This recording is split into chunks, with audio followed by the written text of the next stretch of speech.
What's up to everyone? I would like to thank y'all for coming. Welcome everybody to question and answer classes. This is a platform by our master teacher. He's formerly known to us as Wu-nuwaupu, as Pt.1. He's also known throughout the years as Dr. Malachi Z. York, known formally today also as Malachi Sodat Kobina York. You know what I'm saying? First of all, before we start class, I would like to say that we proclaim his innocence due to the situation right now, and we will always fight for his freedom until he's out of there. But this platform is questions and answers for anyone who has questions on any topics. So at this moment, we're open to take questions. Anybody have any questions at this time? Feel free to come to the microphone and ask them. Do my best to answer them. That's it. I was wondering if you could talk about the Rainbow Project. The Rainbow Project. Okay. Take it back there now. What's that? Okay. I decided to consult with them because sometimes I get confused between the Rainbow Project and Rainbow City. Rainbow City was actually a city made out of complete plastic found in the 40s in Antarctica, you know what I'm saying? And they found all kinds of technologies there. Rainbow Project was dealing with creating the right kind of conditions and spheres to actually protect. Excuse me. Y'all know how to study this thing? Not that much. It's not. Yeah, it's a little bit. Just a little bit? Okay, sounds like that to me. Okay, Project Rainbow was dealing with creating the different spheres to actually protect this planet from damaging rays from the sun and also cosmic energy from hitting this planet and causing damage. And this project was actually created due to an accident that occurred millions of years ago in the solar system. You know what I'm saying? And I will refer you to books like Mission Earth and the extraterrestrial involvement, and also the first chapter of the Holy Tablet speaks a lot about that and what took place. You know, to run the story down according to the tablets, right? A group of highly intelligent beings known as the Lesbians, right, from the planet of Risk, which we know today is formerly in the Orion Star constellation.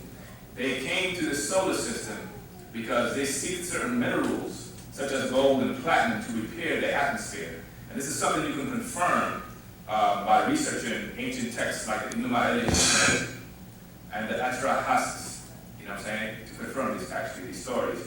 Well, basically, they were coming to this planet to mine for different minerals that they needed to bring to their planet to repair their depleting ozone layer, because their suns actually their planet was in the center of a tri-solar system with 3 suns, meaning that was getting 3 different kinds of energies at the same time. So that the dwindling atmosphere was dwindling quite quickly due to an explosion that took place by a particular being who wanted to rule the planet.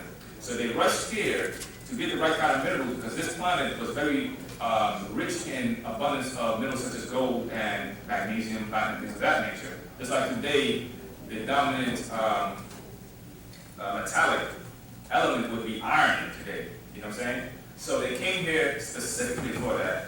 And when they came here, it's like you rushing, you're trying to put a fire out your house, and you run in to try to get the right kind of things. So when they came here, there was a major accident on this planet.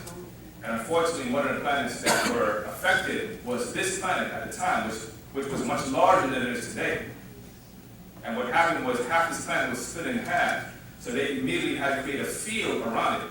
And it's been translated throughout time as the 4 winds of heaven. You know what I'm saying? You heard that before in the Bible?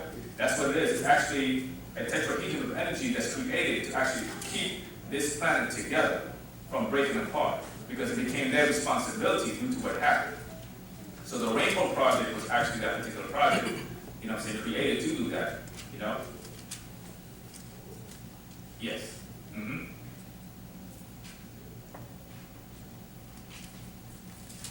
Okay, so are you saying that the reason it's called the Rainbow Project is referring to the energy or the spheres that they have to create around the planet? That's exactly what it is. In fact, if you think about the rainbow, right? How is the rainbow created? It's created by fracturing light through a prism, by means of a prism. And it creates different type of colors. Coincidentally, those different colors line up with the different spheres that's actually surrounding this planet, the different kind of spheres. And they're raising different colors for different moods to say. So that's what it is. That's what they call it, Project Rainbow. You know what I'm saying? It's dealing with the spheres around this planet. Okay, also, Two.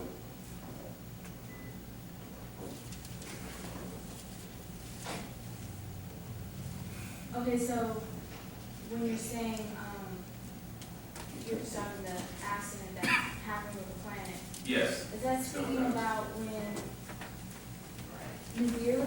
Yes. Okay. This is what I'll do for you. I will read the chapter from the Holy Tablets that actually speaks about it. Okay. A good brother brought to my attention, there was another rainbow project.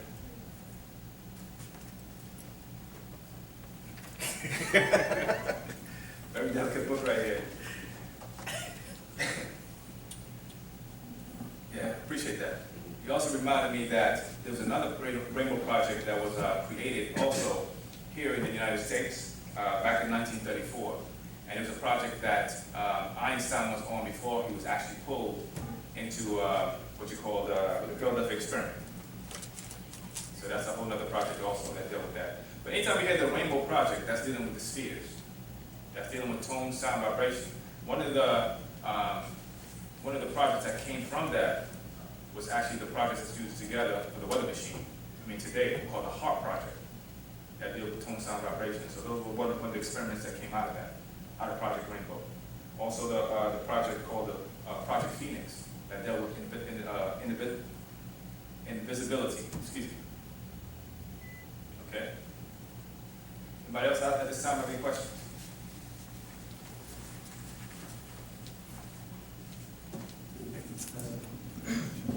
Yeah, that's happening. I'm trying to get clarity on dealing like Anunnaki and okay. The Anunnaki would have reptilian in it, right? Yes. Okay. So is that the reason why the Anunnaki were flesh-eating beings opposed to Natharu that were not? Is that what kind of drove them and motivated them, separated them? Well, to answer your question, I would say this. The Anunnaki, again, by definition, are those beings who came down to this planet, who Anu sent down to the planet. And they came from a planetary ship called Nibiru, as brought up before, right? And the word Nibiru means planet that crosses the sky. It was also called by various names throughout time, but for the listening audience. Now, the Anunnaki themselves, there were literally 144,000 species of beings on this planet. So who came down could have different diets. Also, the beings that live on Marzak or Risk are aquatic, just like the Draconians. Because remember the story of Murdoch. Murdoch was half Draconian and half Riskian. Don't get the word Riskian mixed up with Anunnaki. You know what I'm saying? And that's something I have to really make clear. Now, the beings who are known as Panatharu, they're a different class of beings who are much older, and basically they operate off of different kind of frequency than those particular beings. You know what I'm saying? With the Natharu, remember the Natharu are the ones who seeded this planet trillions of years ago, before it became the various names it became in time. They seeded this planet long before the experiments that took place on this planet billions of years ago by the Anunnakis and other beings. Those are the original inhabitants or the Iranians, or the beings who reside in the Orion star system. You know what I'm saying? So, the Anunnaki, again, remember, there were disagreeable ones and agreeable ones. You know what I mean? And disagree and agree depends on who you read. One may see it as lunch, and the other may, think you're on a ship to another galaxy. That's just how it goes. You know what I mean? Some prefer to deal with humans differently. Some saw you as good workers. Some saw you as a food source. You know what I'm saying? Some, like part of that they brought up in their particular Holy Bible, you had some beings that were like, the Abraham story. One being is like, hey, go cook your son. Another being who's also one of them is like, no, don't cook your son, cook this instead. You know what I'm saying? Because he just happened to like, Abraham. So that's what you're looking at right here as far as that. You know what I'm saying? But they're different beings. So Anunnaki, again, they deal with those beings who came down here for a particular purpose. Go ahead. So you really just can't look at like, you'd have to think of, you couldn't really generalize an Anunnaki as looking like a certain way or doing a certain thing because it's just different type of personality. Right. Not only that, but different type of species. Different type of species. That's So why, go ahead. So Sorry. like, that's why in some cases, like, even like the movie The Fourth Kind, or like the Dark Skies, like they were, they were scared of they were scared of what they saw. Right. You know what I'm saying? Because they probably look. Yeah, that's why a long time ago my master teacher, he brought up, he said you could be on the middle and, they tell you, hey, walk down this hallway. Do not veer off. Stay over here. You get curious, you see a bright light, let me see what's over here. And, you want somebody's dinner plate. It's just what it is, as far as that's concerned. So I wouldn't generalize that. But the thing that the thing that our master teacher is teaching us is that which relates to us. Remember, we stepped out of the schools of religion, and the school of religion brought us to where? Abrahamism. Because that's what birthed all of the ism. It birthed your Judaism, it birthed your Christianity, Christianity, and it birthed your Islam. All of them have one person in common. They called him Father Abraham. And Abraham was from Ur of Chaldea, which is the fire. The word Ur means fire of Chaldea, fire worshippers. Or they worshiped the bright one who was known as Ninar, who had a certain influence on a particular part of the planet called Sumer. And he exercised his will there. Now, a lot of the people there found out about Africa and said, hey, those people in Africa are being treated great. Let's run over there, and escape Nanar and try to deal with that. Go ahead. All right, now it brings another question. Yes. As far as the way that Daru and Anunnaki dealing with how they dealt together. Mm-hmm. Meaning, like for example, we were building on when they were trying to make the Wu-nuwaupu, and they didn't have the right formula, so that the Sakuntet had to give them the formula. So they were working together to a certain degree, right? So they had their ziggurats over in Samaria and their pyramids in Egypt, but it's like they were both extraterrestrial gods on the planet, kind of just doing their thing, basically, dealing with their own children that they created. Is that a good way to look at it? Yeah, that's definitely a good way to look at it. That's definitely a good way to look at it. Remember the beings, our master teacher brought up that the Andromedans were the ones who was over the Hindu gods, right? Then you have the Platinians who were dealing with the Mukasu, and with the Nagaru race was the Panataru. You know what I'm saying? And I don't know if he was there one time for an update. Our master teacher was speaking about the Olympic Games, and he said the Olympic Games, Olympian gods like Zeus and you name them. Name some of y'all mind. Zeus, Thor. Yeah, Thor. That's Norse gods. But basically, he said those are Anunnaki. He said, and what happened is that year, he said a lot of Nagaru or us were winning the tournaments. And he said it's like this. It's like a box of chocolates. He said that's what the Olympic Games was. It's like a box of chocolate, and you'll pick up a chocolate and squeeze it and see which one you eat next. He said, so the Anunnaki told him Nagaru. He said, hey, I see a lot of us are winning. And then the Nagaru respond, y'all better not mess with none of our children. Then it was like, hey, what about the ones that act like Caucasians? And he ended at that. But it shows something. There is communication between these beings. They do communicate, and they do have an interest. Some Anunnaki are for us. You know what I'm saying? But we know who's truly for us, who operate off of love, is Panataru. This is a very good book to read. I'm glad you brought that up. It's called Sarafu Karabu. And he's putting pieces of the puzzle together because it's up to our mind to put the stories together. It works our mind and it breaks the spell. You know what I'm saying? I hope that was helpful. And with that answer, I'm going to pass it fast on to I'm gonna read that time. That's it. Yes, you have a question? Sure.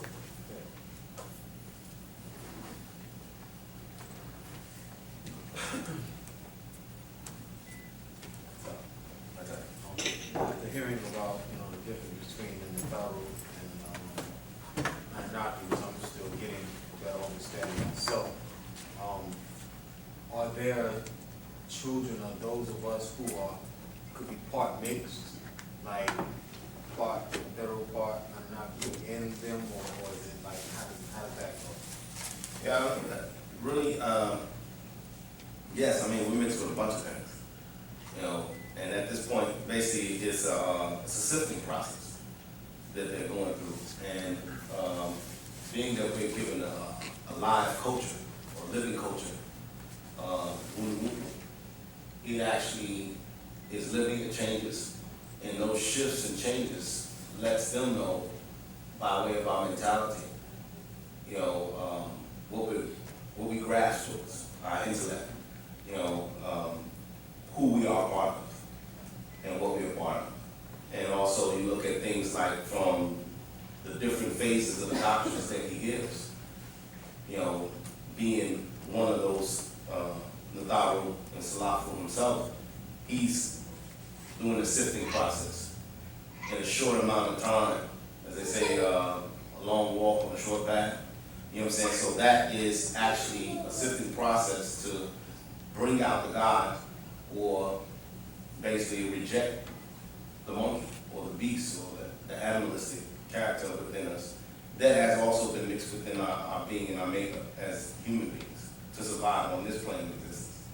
So all of that it's a variety of combinations. Like you said, all the different beings is what identifies with us. So you can have a better analyzation and a better diagnosis of yourself to bring out the God in you and be comfortable and know who you are and know what you are, know what you're capable of doing, and know what you're not capable of doing. To be true with yourself as Panabhabi Anun is true with himself. Therefore, he could be true with us. It's nothing. He doesn't claim to be anything that he is not. He doesn't claim to build or make or create anything that he can't. And that's the same with us. We have to diagnose ourselves. We have to put ourselves through the training exercises to even exercise, these mentalities and disagreeable mentalities actually that help destroy us.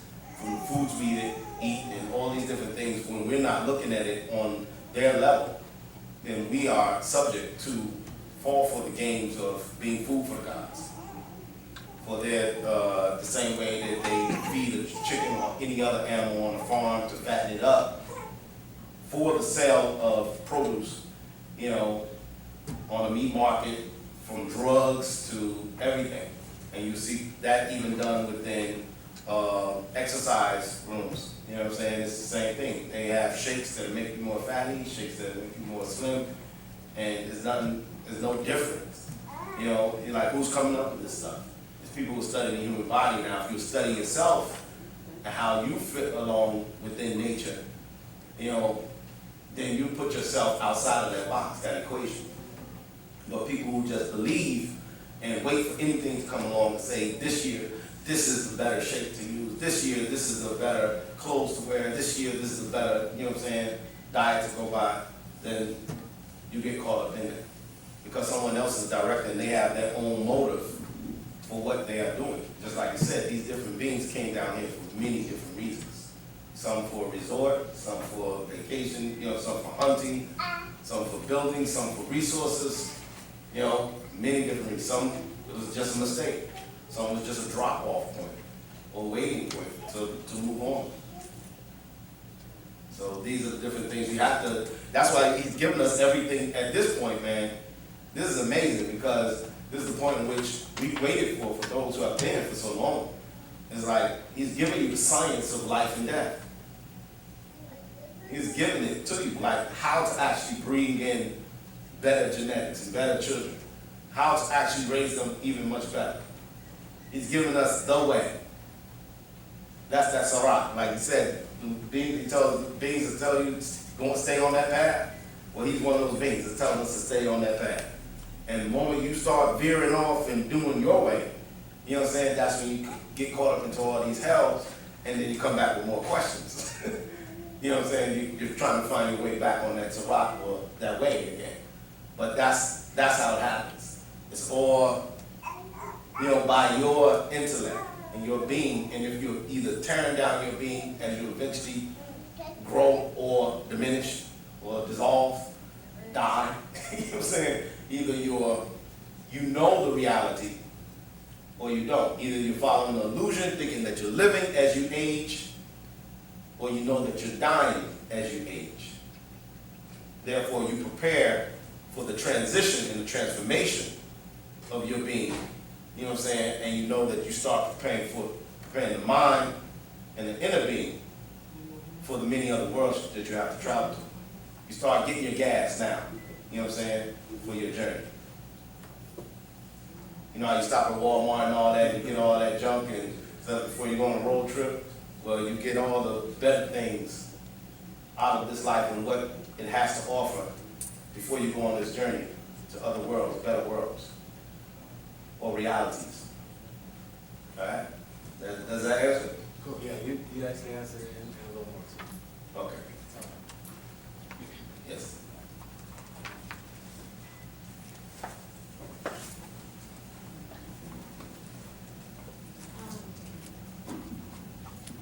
And talking about these different things, the Pleiadians and the Andromedans and even the Nagaru. Okay, so these are talking about constellations, right? Constellations as well as seats, positions, and basically mentalities of different beings that actually are in these places. Just like if you say Ilion. Ilion is a place as well as a being in a seat, like you would say the president. If you said the president, that could be somebody that could say which one. If you said Nibiru, we could actually literally say which one, because there were many. So these are titles of places that identify with characters and genetic strands that we are actually dealing with here on this planet. And we don't realize the source from which they come from. So he's giving us direction back to those galaxies, the place, to identify with the character and the genetic strands of what is actually within us. Okay, maybe I should know this already, but in speaking about the Nagaru, is that to say that all of the Nagaru are from Orion? No. Good question. You know what I'm saying? Because people religiously do that. Because that's one of the angles of the spell which they gave us through their Bibles and their Qurans. When they say Allah, or if they say Jehovah, if they say God, God is the better one because that's universal. When people say God, they figure that it must be the creator of all the boundless universes and so forth. But when you analyze the definitions in which they give, it doesn't relate or fit the shoe of the character, you know what I'm saying, that's within the specific story that's in your Bible or your Quran at that time, within that chapter or that verse. So he is giving us this to break that spell and get us down to specifying, to have that godly type of mind, to bring yourself to the level of how they think. When that one being called Murdoch actually in time took the responsibility of his grandfather, Anu, and said, I will defend you. I will defend your seat as the Most High.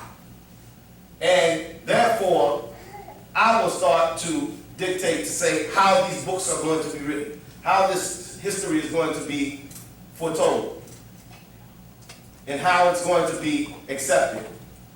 So he said, instead of breaking it down into all these gods, where energy is split, we will put the energy back and focus to one.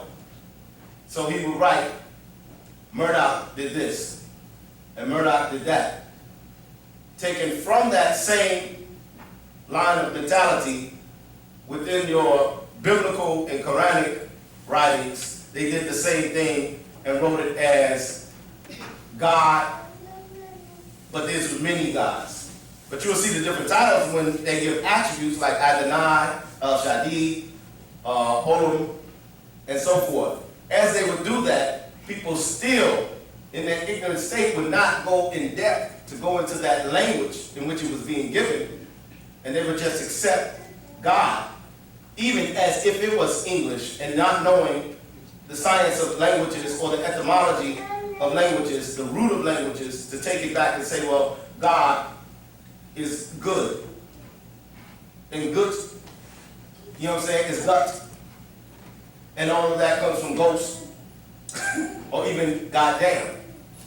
You know what I'm saying? All of it is the same.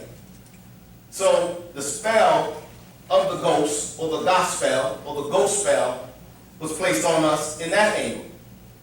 And the spookism of thinking that it all relates back to an unseen force, instead of specifying and specifically taking it to a place, a time, and an era, and what was evolving around that author at the time to write as they did write, and to write certain things based upon understanding or overstandings, because they did want their children to actually look into this and to identify back with their ancient ones. Therefore, they wrote it in stone.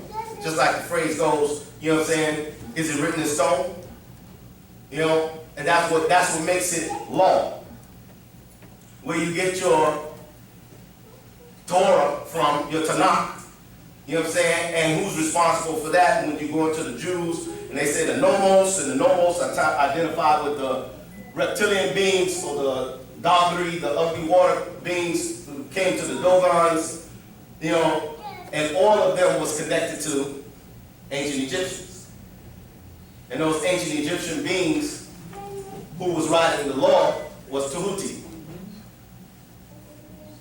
And who was a student of Tahuti was Moses, Tahuti Mos, or Thutmose. And it was written by a pen or a feather, or what they call a justice, who was the wife of Tahuti, Ma'at. So it all connects in how they plagiarize and their system of writing to put us under a certain thought or frame of mind. There's nothing new under the sun, as they said. But go ahead, I'm sorry, hopefully I'm answering your question. Yes, I just also, this thing more so how what one of the brothers asking about, I guess, the species of the Anunnaki, and I know that Anunnaki, it means those who came from Anu in 50s, to keep. Mm-hmm. Okay, and the Anunnaki are of various species, correct? Yes. So, does that mean that, I guess this is two questions in one. Does that mean that the Anunnaki are from all these different constellations like Pleiades and Andromeda and Orion? And then also, who really is Anu? I mean, is Anu like a group of beings from all these different constellations that come together, kind of like a... Like I said, we're still on the same page, Okay. same subject. You know what I'm saying? You're talking about beings specifically, and you're also talking about a seat, like a president. So when you say, who is Anu, that's a very good question. Anu, well, in your book called Jesus Found, no, Is Jesus God? It actually goes more in depth into the Anunnaki storyline. That's my son. It's okay. I'm sorry. It actually goes in depth into the Anunnaki storyline. And when it goes into there, it actually breaks down 9 different Anus. All right? And that's, is Jesus God? And as it breaks down that, it's telling you the different wars that took place within the families, who was involved, from Dravidians to Riskians and so forth. Okay. Tyler.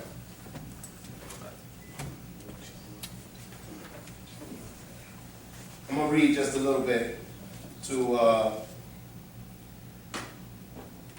try to bring a little clarification. All right.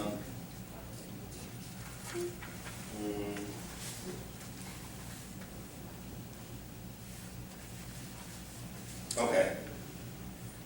All right. Let's talk about Yeshua, Jesus, right?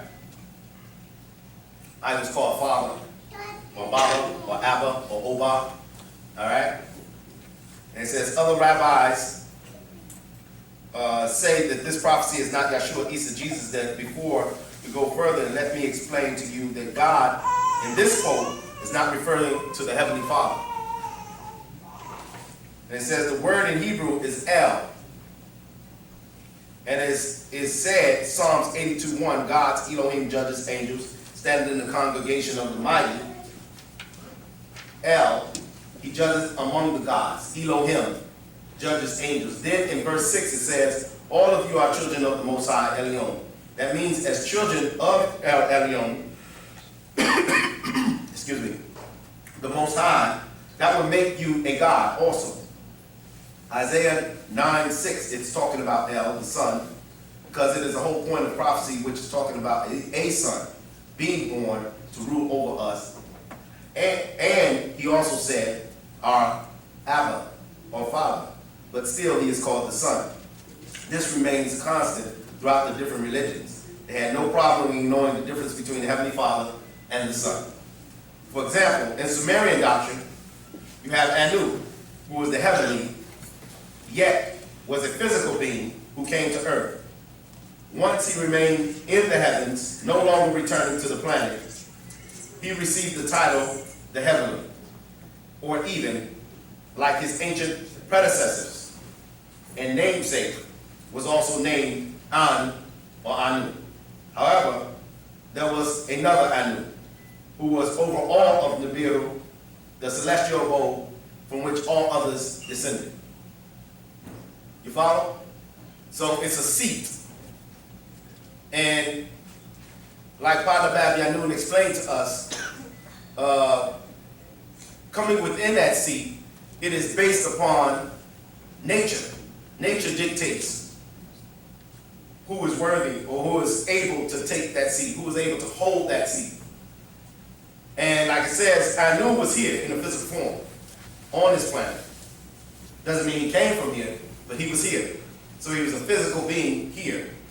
But there are others who also had that title. And he explains further in the book about the 9 different other Anus.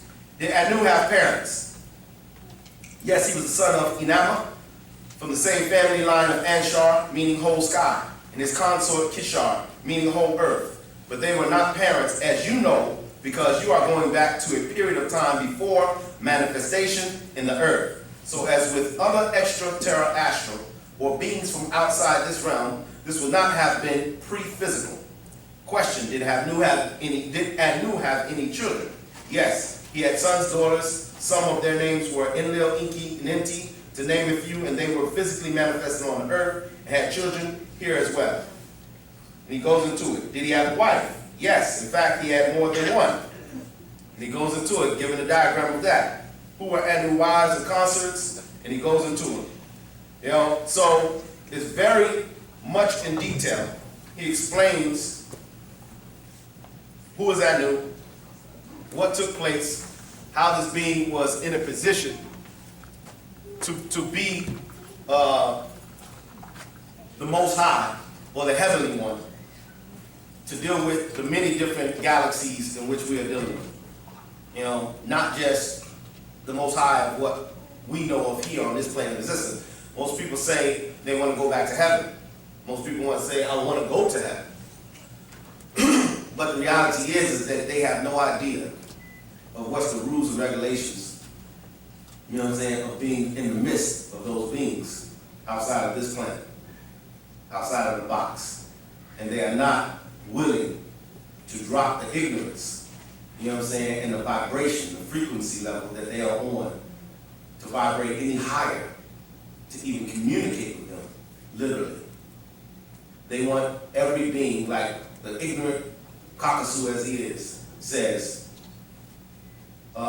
speak English. They want everybody to drop to this ignorant vibration. But they don't want to raise their vibration to the language of their ancient ones, their ancestors, even if it took many of us to even have the interest in the falsified indoctrinations and languages of Hebrew and Arabic. We had that interest at least. And there's many others still out there, but yet and still, a lot of them still get stuck. They don't want to go any further. They don't want to get to the root of it. Go back to the origin of it, the source of it. And that means that you would have to drop your allegiance to, you know what I'm saying, the low vibrations of this plane of existence. And praying to the different demigods and ghost figures and spooks and all of that, you have to actually specify. You have to exercise your brain. That's what Wu-nuwaup does. He doesn't leave you in a dumb state to just dictate to you and just stand up here and just talk. He mentions things that will activate your mind. If it did not exist, you wouldn't be able to even think of it. So none of your questions will be done. You're on a journey. It's a long walk on a short path. It's a lot of information and outformation to get to our point of transformation and transform. Then it doesn't even stop. Keeps on going. Any other questions? Yes.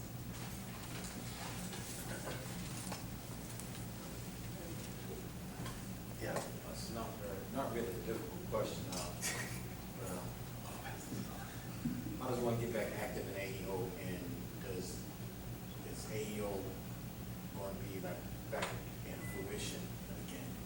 Like, different ceremonies and things of that nature. How does one get back active in AEO? Well, one thing is true. It's a simple question. You actually just fill out an application, and you have to communicate with the office, the AEO office, to let them know what's your status within AEO, where you left off. And they'll tell you what you may need, you know what I'm saying, to continue. Another thing is that AEO has never stopped. It's growing and growing and growing and growing every day. It has not stopped. It was, you know what I'm saying, when Baba looked at it, from what was told to me, it was something that he never thought that would grow as such. Therefore, that was protected. That's another entity, you know what I'm saying, within us, just like the Lodge or the Eastern Stars and so forth. So, you know, that's something that has never stopped. It didn't throw people off none whatsoever, because regardless to say, all these certain famous people and, you know what I'm saying, particulars, bigwigs of the world, everybody still travels to Egypt, see the pyramids, and the mysteries have not been solved by them. They're still waiting to see what other people have to say. And they know that all the mediocre indoctrinations of religion and isms, all of that has been broken. You know what I'm saying? That cross has been broken, that, you know what I'm saying, that Islam has been torn down, all of that has been shredded, you know what I'm saying, by Wu-Sabat. So they knew that, you know what I'm saying, once he started talking about Egypt, that he was the one to actually wake up the gods. So they had to snatch him up in 2002. You know what I'm saying? Before 2003. But yet still, they know there's nothing they can do to stop this. Our ancient ones are within nature. So as you breathe each day, you know, as he talked back in time, dealing with Allah, and like, oh, Allah, you know what I'm saying? You're still breathing in Shu'ab, Shu. Still taking Teflon. You know what I'm saying? I mean, it goes on. And you know what I'm saying? They're still waiting on you to identify with them, other than the spooks and all the other facets of desires that can detour you from the focus that you should be on right now. And with that, I'm pass the class on to my brother Matt. Tawad.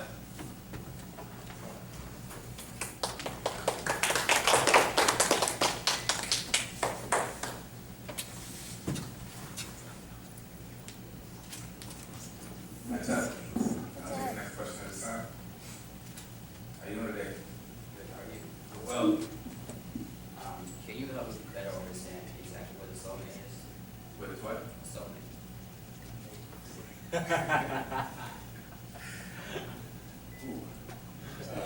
Oh, it's better than that one. He said, excuse me, Lord.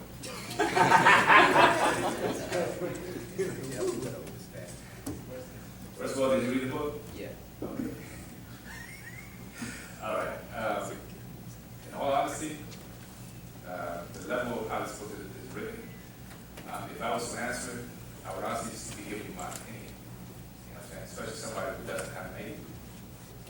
So I would have to get back with you on that question right there. What is it that don't you understand about soulmate? Let's start there. Well, if you were to explain that, my next question would have been, is it possible for a person of two different races to be soulmates?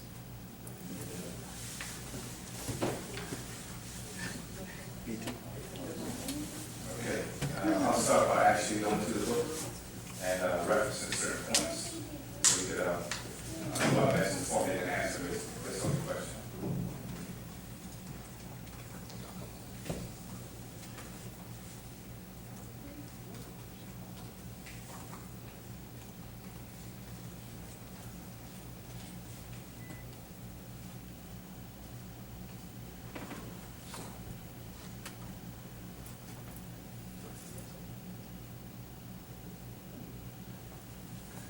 Okay. I'm gonna write down the question and we'll have to get at it. I don't have the book in front of me. I don't want to stand up here and make things up. You know, I want to go back and forth, you know. But I will give you this knowledge on soul and spirit. We know, as our master teacher has taught us, that a God race have soul. The Caucasian race do not have soul, they have spirit. You know what I'm saying? One can inherit a soul through mixing, because you're dealing with variations of ethers, but they don't have souls. We would have to surrender our souls to them. You know what I'm saying? As far as dealing with that, you know. So, as a person, I can't find a soulmate in a Caucasian or Mukasu, being that they don't have soul. I would be the one bringing the soul to the table, in other words. You know what I'm saying? When it comes to mixing with any race, as far as the Negro or the God is concerned, we actually upgrade our races, be them Mongalo or Mongoloids, be they Tribal or Dravidians or Mukasu or Caucasian. With that being said, what is the difference between soul and spirit? Good.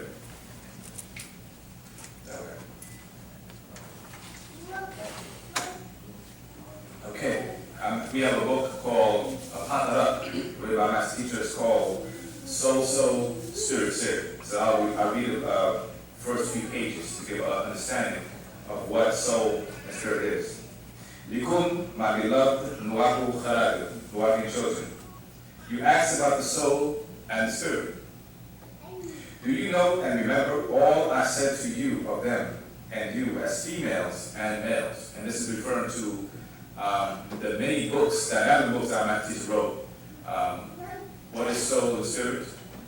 Way back in the 70s on to today, to give us an understanding. So now he's giving us a whole other degree on soul, and spirit, spirit. Because that's the best way we could express what we're about to go into in our language, in English. Do you know and remember all that I said to you of them and as females and males? The Watkins, I told you of Ba'a, soul, and Rawuh, soul. There's a difference. And I spoke to you about Ka, spirit.